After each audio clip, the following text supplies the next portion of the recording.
31, 41, 44, 8, 52. Hey, 31, 32, 52, 12, 7, 9, 10, 52, 34, 43, 6, 9, 50, 33, 43, 5, 4, 52. Yeah!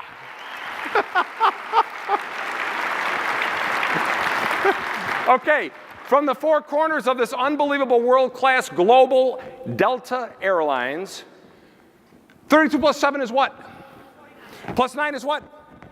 Plus 4 is what? 52. Thank you very much. Thank you very much. Oh, what the hell was that all about, huh? What's this guy do? Hey, who's got that piece of paper? Do me a favor, throw it to anybody you want. What an arm. Grab it. Somebody pick it up quickly. Pick it up. Pick it up. Stand up. Stand up. I want you to think of any number between 1 and 1,000, any number at all. Think of one. Do you have one? Shout loudly. What is it? 596. Do you want to change your mind? Okay. Do me a favor. Open up that piece of paper and shout loudly what I have written on it.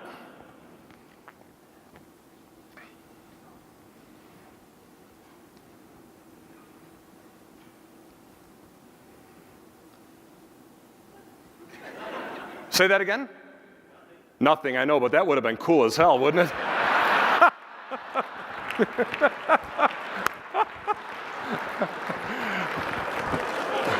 Oh, I'm good, but I'm not that good. At the end of the day, the folks in that audience want real takeaways. They need something to bring home and put to work in their own businesses. So in a nutshell, what do I bring to the stage or to the room? Well, real business experience and expertise. I owned and operated a national advertising and branding agency for over 20 years. I've sat on several boards. I was part of 4 startups, 2 of which went public. So I have that expertise. I have that experience. I know what it takes to be an effective leader, how to inspire and passion and empower employees to create that passionate and collaborative culture. I know what it takes to be innovative, to be disruptive. I know how to create that one-of-a-kind emotional customer experience. And I know how to be profitable and sustainable. But most important, I have the ability to take all of that experience and transfer it to the folks I am speaking for. If you have anywhere in your corporate mantra that your mission is 100% customer satisfaction, get rid of it. Get rid of it. If you think satisfying a customer is where you need to be, get rid of it. If it permeates through your company, you're not going to make it, and I'll tell you why. There is absolutely no correlation between a satisfied customer and a loyal customer. None. Here's a definition of a satisfied customer. You know what it is? They'll stay with you till the next best deal comes along. That's it. You know what a satisfied employee will do? They'll stay with you until the next best offer comes along. You want to get them from satisfied to loyal. How do you do it? You shatter their expectation. But here's the question. How in the world do you shatter my expectation, let alone even meet it, if you don't know what it is? Here's a conversation nobody ever has with customers. Tell me something, sir, ma'am. What is your expectation of us? What do you mean? What are you expecting out of being a customer of ours, this relationship? Wow, nobody's ever asked me that before. Well, tell us. And then after you get some of this feedback, put it together and have a staff meeting and say, this is generally what people are expecting. Let's put a process together that blows those expectations away. Now what you're doing is you're taking people from satisfied, crossing that abyss, over to loyal. Look at that, huh? What is that? Somebody shout it out. It's a yard sign. It's a slogan. What's that? The billboard. It's a slogan. Guess what? You know what that is? That's a promise. You know what that is? That's a promise. Can I tell you something? These are not just slogans. And you hear all the time in your franchise kits, the brand promise. And then we take it lightly. It's the advertising. Please believe me that this cannot be taken lightly. This is a promise. And if you do not keep your promise, people have way too many choices, and they're just going to go somewhere else. This, the happiest place on earth. Now, you know when you go through Disney, you walk around through Disney, it's magical. I mean, it is just, you bring your kids. I'll tell you how magical it is. Do you know that they have about a 75% return rate from first-time visitors? Wow. That's amazing, since it's really not a cheap visit. Now, you walk through the parks at Disney and you're walking around going, you know what? This is magic. It's not magic. Do you want to know what it is? It's process. I can't tell you how excited I was to read all of the classes that you've got going on over the next few days, especially since I don't have to take part in any of them.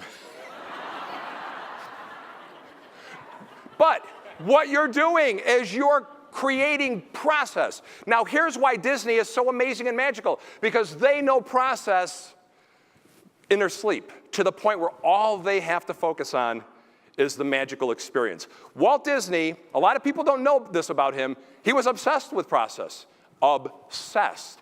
He said, we cannot possibly create a magical experience for every guest every time unless we have the processes that allow us to do so. I've got a question for you. Who are you? What do you do? And what do you sell? Now, I want you to think about this in a way you've never thought about it before. If somebody stopped you walking across a parking lot, they ran into you in a grocery store, and they said, hey, you look familiar. What is it you do again? How would you define what you do? And I want you to think about this. Could you define what you do in such a meaningful way that it actually creates intrigue? Could you define what you do for a living in such a way that it matters to other people to the extent where they're going to go, wow, are you kidding me? Tell me more. These are very important questions, and guess what? They're not that simple.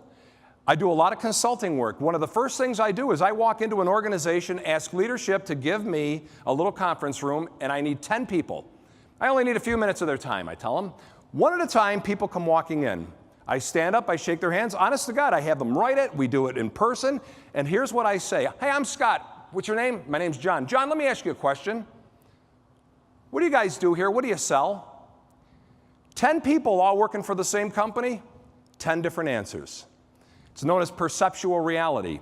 You see, what you think you sell and what your customers would love for you to provide are usually two very different things. How well you think you're doing for them and how well they think you're doing for them are always two very, very different things. Do you know in a national study not too long ago, nearly 90% of every executive said we provide a superior service to our customers. We provide a supreme, superior customer experience.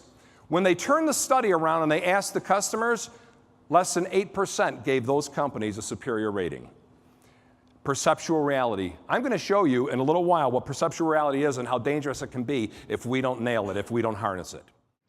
A couple of years ago, I asked you a question. I started off and I said, if somebody stopped you and said to you, hey, you look familiar, what do you do?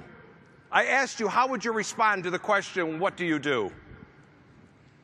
Today, I want to ask you this. If somebody stopped you and said to you, hey, why do you do what you do? How would you answer that?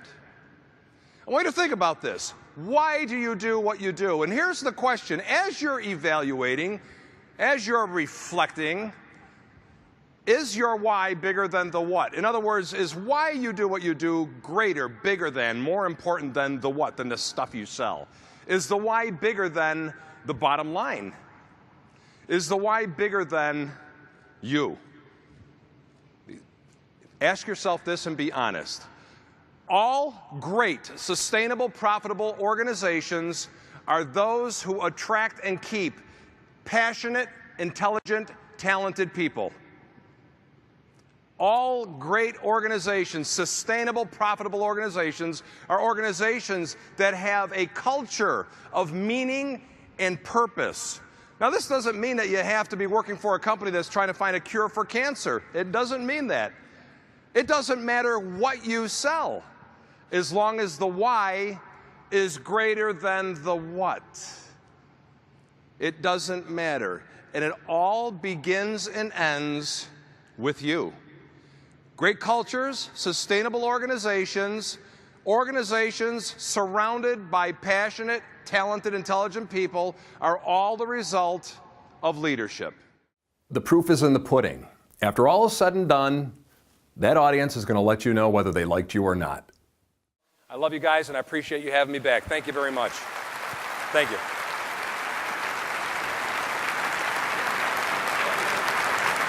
Thank you. Thank you. Thank you. Wow, thank you. Thank you for that. Thank you, True Value. God bless.